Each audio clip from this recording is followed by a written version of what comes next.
최근에 사실 젊은 세대가 이제는 부동산 가격이라는 것은 그칠 줄 모르니까 지금 집을 사지 않을 거 어쩌면 앞으로는 더 비싸질 것이다 하는 이런 심리적인 향응까지 해서 최근에 부동산 가격이 계속되고 증가하고 있습니다. 지난 11월 달에 말씀하신 것처럼 부동산은 이 정부가 틀림없이 잡을 수 있다고 하는 이런 확신을 어떻게 입증하실는지 다시 한번 입장을 표명해 주시길 바랍니다.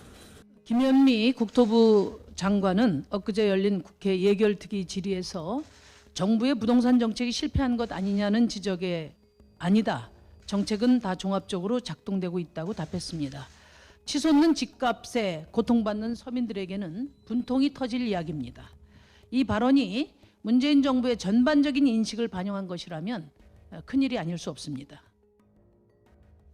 예, 이쯤에서 드는 의문은 현 정부의 부동산 대책 도대체 어디서부터 꼬인 건가, 그리고 앞으로 풀 수는 있는 건가라는 의문입니다. 어떻게 보십니까? 글쎄 지금 두 야당을 대표하는 분들이 나와서 오늘 처음 지금 김종인 비대위원장은 미래통합당의 총선 전 1개월 정도 황교안 대표하고 총선 현장 쫓아다니면서 정책도 발표하고 했습니다. 근데 그때도 집값이 오르고 있었는데 그때 부동산과 관련된 발언을 하는 걸 제가 본 적이 없습니다.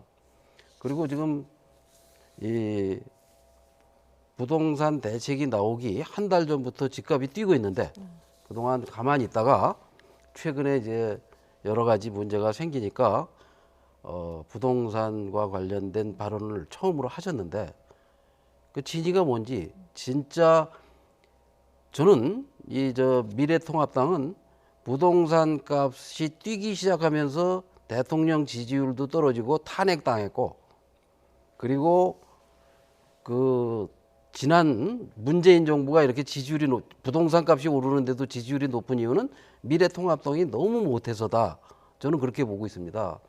그래가지고 지금이라도 정확한 부동산 대책을 제시하면 되는데 그럴 의향이 있는지 조만간 찾아와서 직접 만나서 확인을 해볼 계획이고 그 다음에 정의당도 뒤늦게라도 사실은 좀 이런 발언을 좀 해달라고 부탁을 했습니다. 네.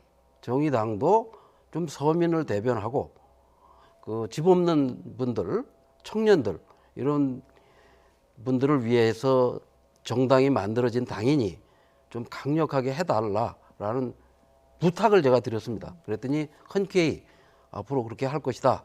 또 상임위도 국토위로 가서 열심히 이 문제를 네. 목소리를 내겠다라고 하셨으니까 기대를 하고 있습니다. 민주당은 이제 종부세 개정안에 이제 부동산 5법을 재추진하겠다라고 나섰는데 지금 이제 김종인 비대위원장, 그러니까 야권에서는 그동안 세제 개편으로 집값을 잡은 적이 없다라고 지적을 하는 거 아니겠습니까? 실제 그렇습니까? 어떻습니까? 실제 그렇습니다. 예. 세제 개편을 한다고 하면 아까도 말씀드린 대로 10억짜리 아파트 가진 사람을 정부가 15억, 20억 만들어 놓고 그 사람들한테만 세율을 높이는 그런 방식으로는 안 됩니다. 예. 지금도 개인은 법인보다 종부세를 3배를 더 냅니다. 법인은 삼성이나 롯데나 이런 데는 한 5조, 10조짜리 빌딩을 가지고 있어도 부과되는 세율이 0.7%인데 개인은 10억, 20억짜리 아파트를 가지면 세율이 2%, 법인 재벌보다 3배 종부세를 지난 15년 동안 더 내왔습니다. 예. 그러면 종부세나 이런 걸 제대로 거두려면 땅을 많이 가지고 있고 부동산을 가지고 있는 법인에다가 부과를 해야지 법인 세금은 깎아주고 아까도 말씀드린 대로 집을 50채, 100채, 500채 가진 사람한테는 종부세를 하나도 안 거두면서 집을 한 채나 두 채 가진 사람들에게만 자꾸 종부세를 더 걷겠다는 거는 그건 제가 보기에 아무리 더 걷어도 크게 세수가 늘지도 않을 뿐더러 그분들한테 화만 돋고 와서 오히려 부작용이 생긴다. 예. 그런 식으로 해서는 안 된다.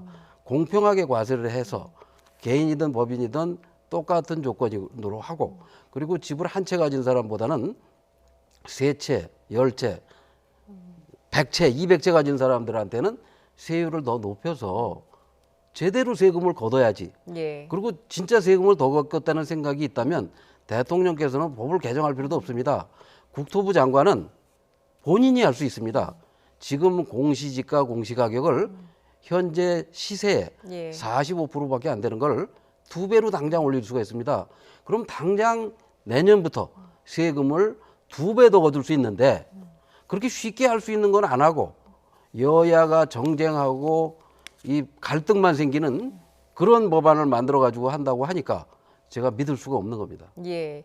이제 오늘 말씀하신 것 중에 이제 계속 그러니까 잘못 예. 진단을 했기 때문에 잘못된 대책이 나온다라고 부작용만 말씀을 자꾸 생기는 하셨는데 거죠. 예. 지금 이제 문재인 정권 후반기 정말 집값 안정을 위해서 정말 해야 될 것. 해야 될 것 예. 대책 어떤 걸 좀 해야 되는지 마지막으로 정리해 제가 주시죠. 만약에 예. 저거라면 정부가 승인하는 모든 아파트의 분양가 상세 내역을 분양 원가를 전부 공개시켜야 됩니다. 예. 그리고 정부가 가지고 있는 대통령은 한국토지주택공사라는 공영개발회사를 가지고 있고 서울시장은 서울 SH라고 서울도시주택공사를 가지고 있습니다. 예. 그 회사들이 분양하는 아파트의 원가를 공개해야 됩니다. 그다음에 분양가 상한제를 해야 됩니다. 네. 좀 전에 말씀드린 대로 공시지가를 공시가격을 2배로 올려야 됩니다. 아주 간단한 그런 정책들이 있고 예. 그다음에 이 아파트를 신도시에다가 아파트를 짓거나 정부가 가지고 있는 국교공유지에 여러 가지 땅이 있습니다. 그런 땅에다가 토지는 분양을 하지 않고 건물만 분양하면 됩니다.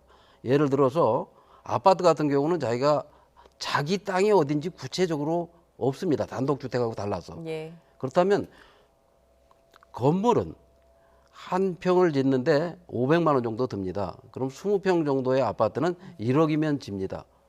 전국 어디다가 짓던 건축비는 같습니다. 예. 정부가 의지가 있다면 싱가포르 같은 데는 전부 다 그런 방식으로 합니다.